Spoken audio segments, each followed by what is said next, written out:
Hey guys, a lot of people have asked me over the last few months if I could put out some smaller theory or analysis videos to kind of keep up pace with the chapter releases and stay close to current events while I work on my big videos. And I think that's a great idea, actually. So here's a cut together version of some theories I have after reading One Piece chapter 1096. Spoilers ahead, I hope you enjoy.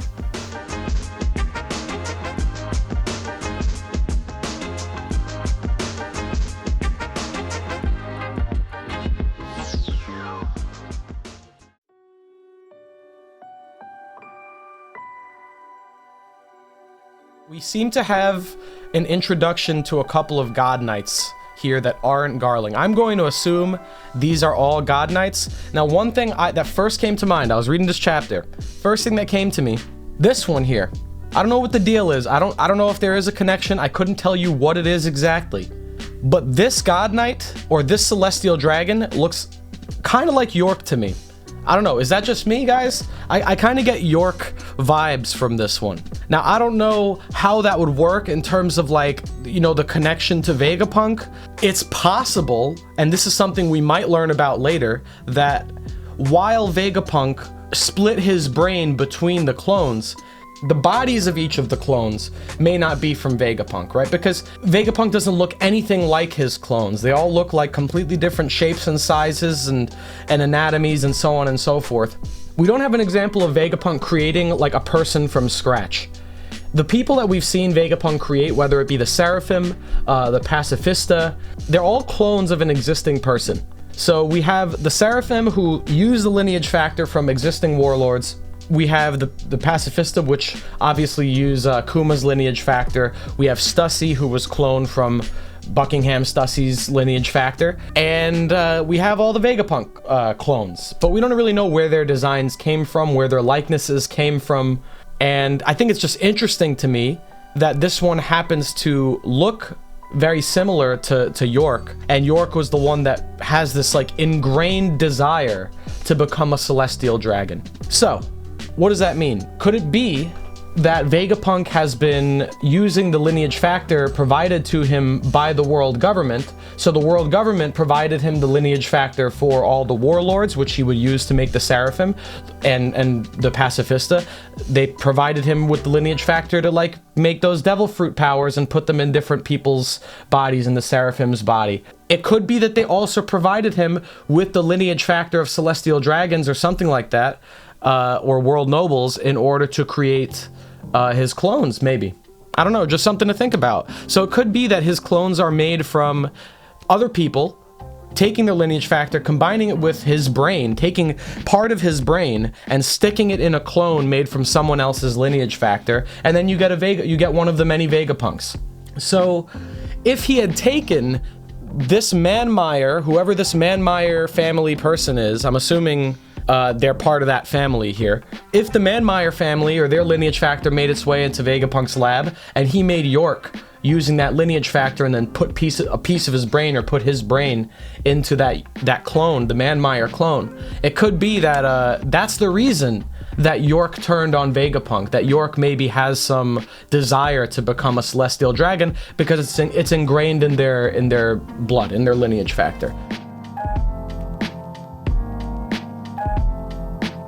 With the Yorke stuff out of the way, the next interesting bit of information we get, I mean, aside from the fact that this is obviously a horrible, horrible slaughter, this is probably one of the worst things we've seen from the Celestial Dragons in the entire story, if not the worst. This is like one of the most awful, cruel things imaginable.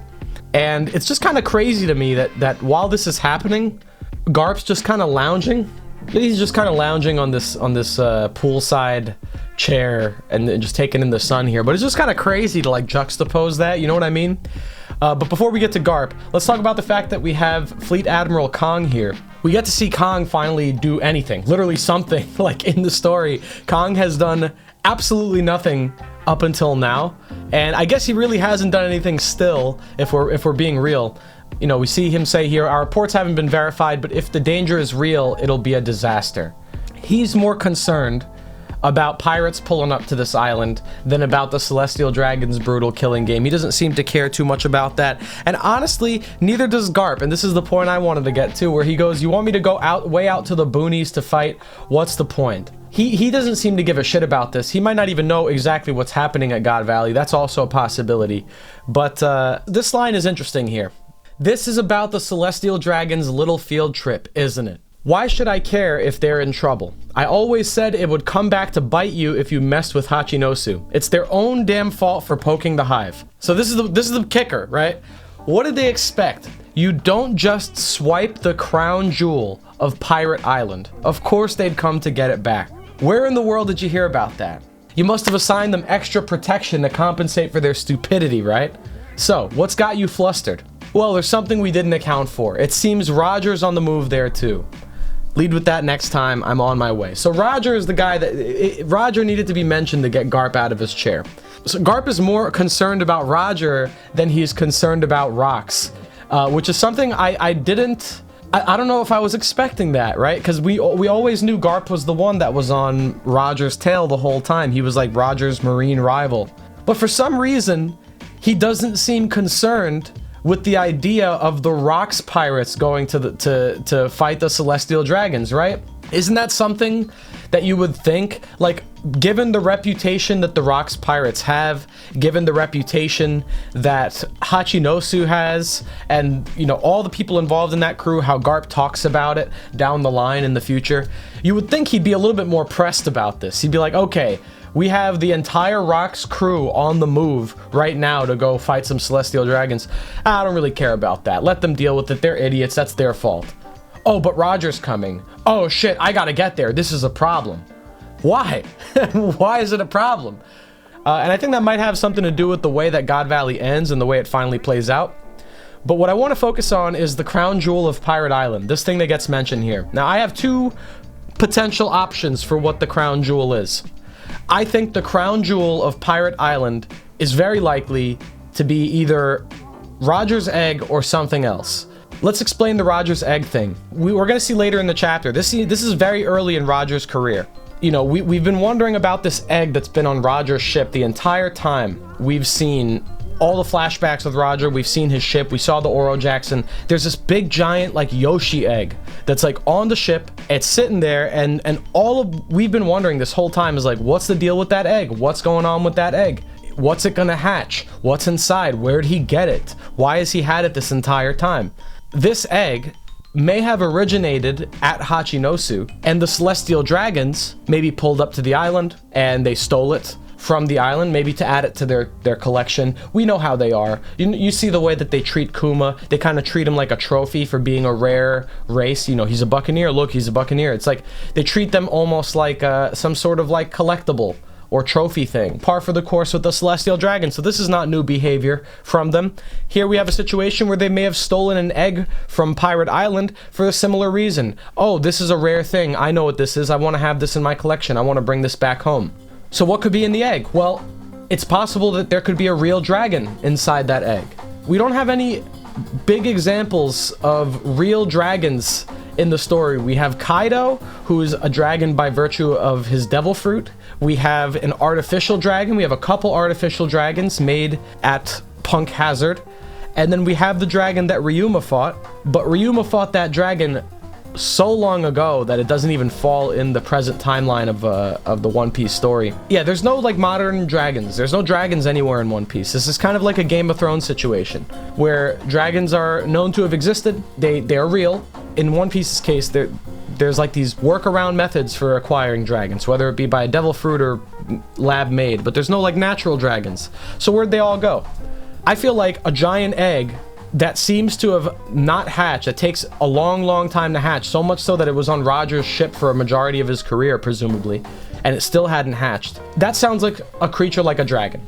You know, dragons live a very long time.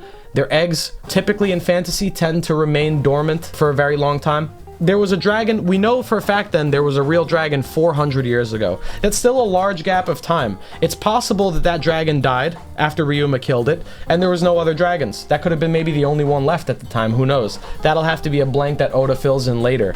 But I just think it's interesting that we have this this gap in time where there's potentially no dragons out there, and we have this egg that's been sitting there on Pirate Island for a very long time, and it's considered this crown jewel of the island. What I think would make sense is if a celestial dragon stole this egg with the knowledge that it's a dragon egg.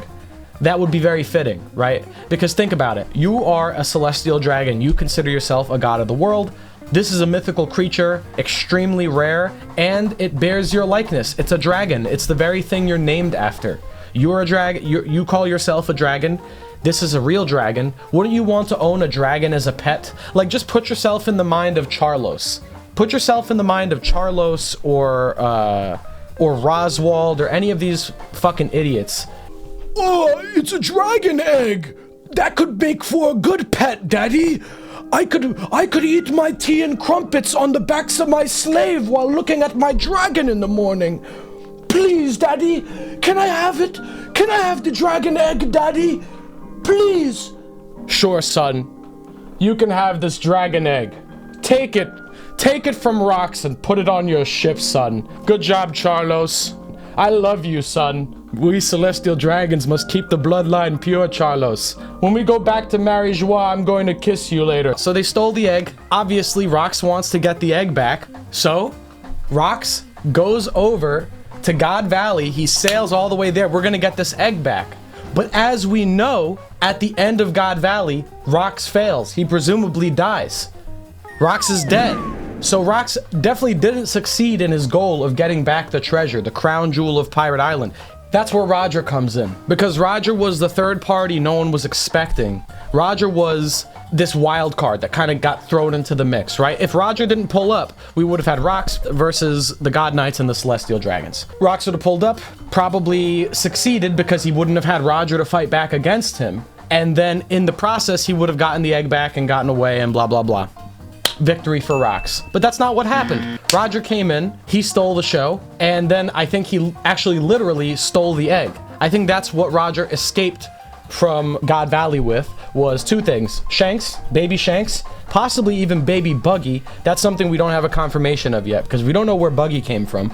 It's possible Roger got away from God Valley with baby Shanks, baby Buggy, and then baby Dragon in the form of a dragon egg, not Monkey D. Dragon, and that's what he escaped with. He kept that egg, dipped from the island. That's what I think is a very likely possibility for the crown jewel.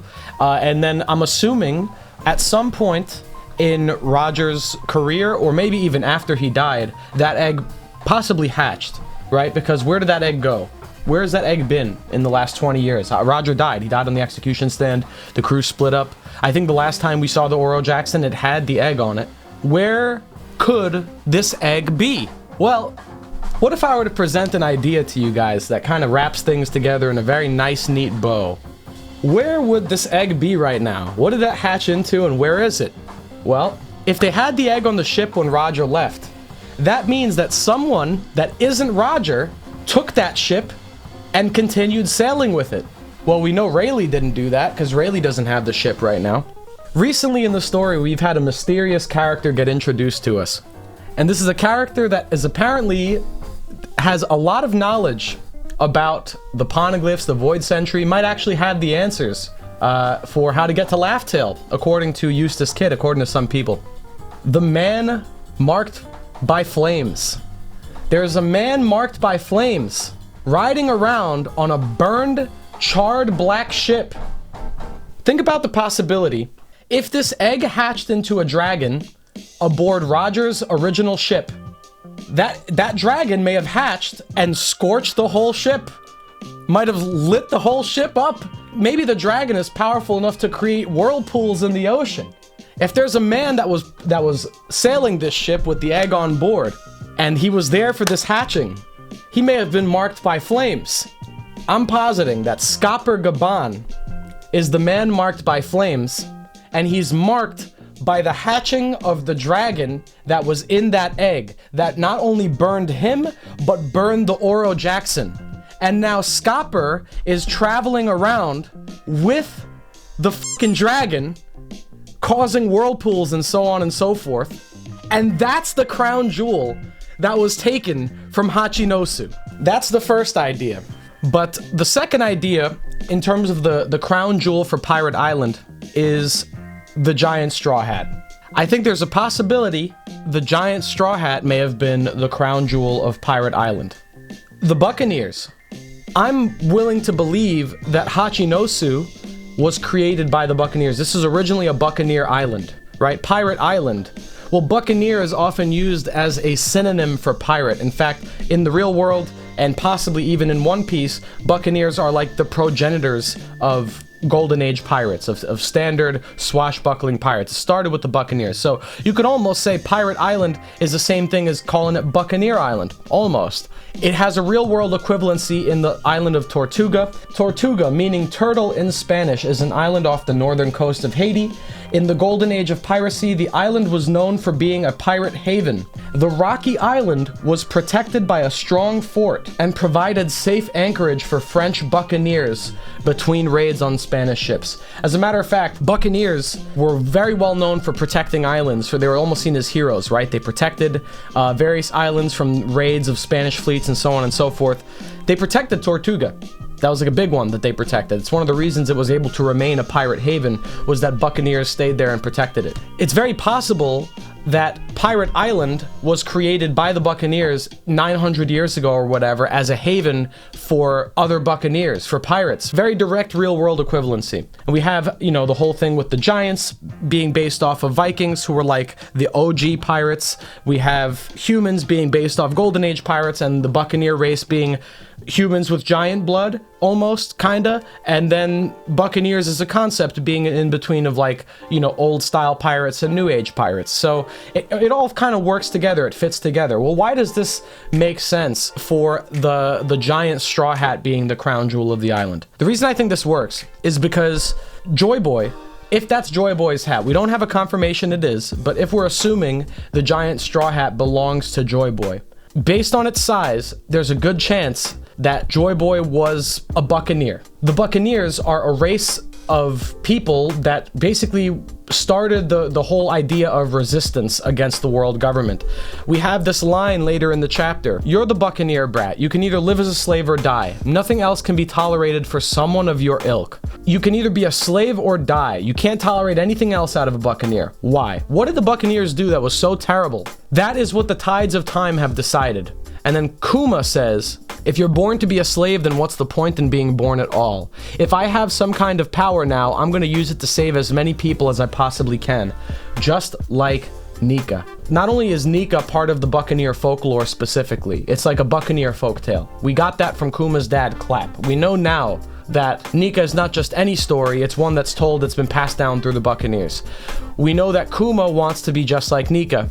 And we know that because Kuma wants to be just like Nika using these powers, Saturn says that is precisely why your people needed to be erased. Your people, not just you, right? Not just Kuma. He says your people needed to be erased for the exact reason you just stated. If I have the power, I'm going to use it to save people just like Nika. So this is not just a concept that's unique to Kuma. This is all the Buccaneers that want to be like Nika as a whole. This is a common trait of their people, which makes them a target of the world government's ire. It makes more sense to me that I know I used to say that Nika was a Lunarian. Of course, at the time, I didn't know about Buccaneers. No one did, so I worked with what I had. It seems a lot more likely now that Nika was a Buccaneer. At the very least, part Buccaneer. So, if Pirate Island is a creation of the Buccaneers, if piracy is something that was born from the Buccaneer people as a way to resist the power of the world government, if the straw hat, the giant straw hat, is Nika's hat, if it's Joy Boy's hat, it would make sense to me that the crown jewel of said Pirate Island, of the Buccaneer Island, their crown jewel, their secret treasure that's so important to them, might be Joy Boy's straw hat. Another detail that for me, this is maybe a personal bias, this connects to one of my own theories, but I talked about in my earlier theories, I mentioned how the straw hat and what the symbolism of the straw hat is that it might be the crown of the sun god. Like, the meaning of the straw hat is not just that it's a straw hat, it's that it's actually meant to be a crown. If this is a crown, and they're calling it the crown jewel of Pirate Island, like it literally uses the word crown in the terminology, I don't know.